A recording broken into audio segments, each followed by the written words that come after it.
Здравствуйте, уважаемые слушатели. Я приветствую всех тех, кто будет смотреть этот ролик. Я надеюсь, что этот ролик посмотрит большое количество людей, чем больше услышат. И прошу всех распространить по пабликам, по группам этот ролик. Почему? Потому что это имеет большое значение для Ингушетии.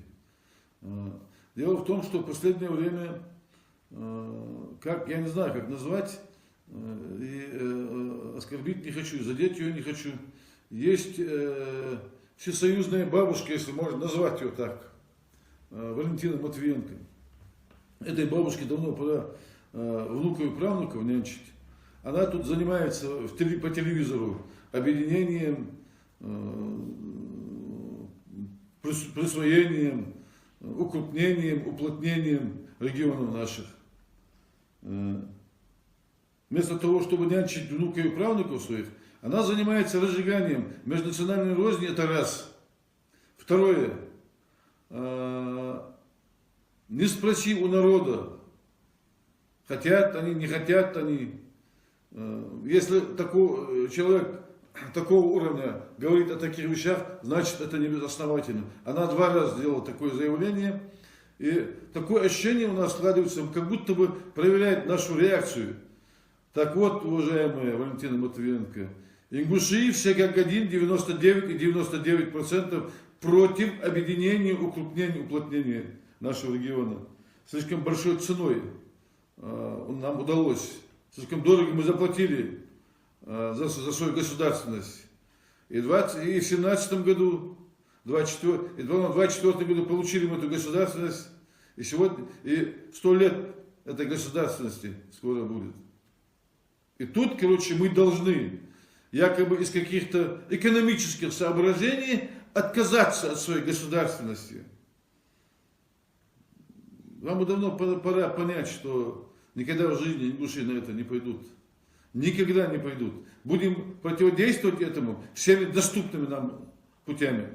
Всеми доступными нам путями. Если кто-то хочет затеять какой-то бардак на Кавказе, пожалуйста, флаг вам в руки, уважаемые Валентина Матвиенко. Вы 2 раза сделали это заявление. Хусаинов тоже сделал подобное заявление. Дмитрий Анатольевич Медведев тоже сделал это заявление. Вы что, в конце концов? Что, вам больше делать, что ли, в России нечего? Если вы хотите сказать, что Ингушетия экономически несостоятельная, эта Ингушетия экономически несостоятельная, если она несостоятельная, то только по одной причине. Кадровая политика у вас хромает, которую вы проводите на Северном Кавказе. Поэтому, значит, экономически несостоятельный. Мы не выбираем, мы сегодня не можем выбрать ни главу республики для себя. В принципе, и парламент не мы выбираем, депутатов тоже не мы выбираем. В купе голосуют за партию. Все. Вот все, что мы можем. Мы можем голосовать на выборах, во время выбора президента страны, а главу региона у себя мы избрать не можем. Ну, видимо, там в Кремле считают так. Я бы хотел довести до сведения тех, кто думает иначе, что Ингушетию можно там из каких-то соображений, что пару десятков, я понимаю, что здесь найдутся пару десятков идиотов, негодяев, продажных шкур, которые поддержат ваше решение. Ингуши будут противостоять этому.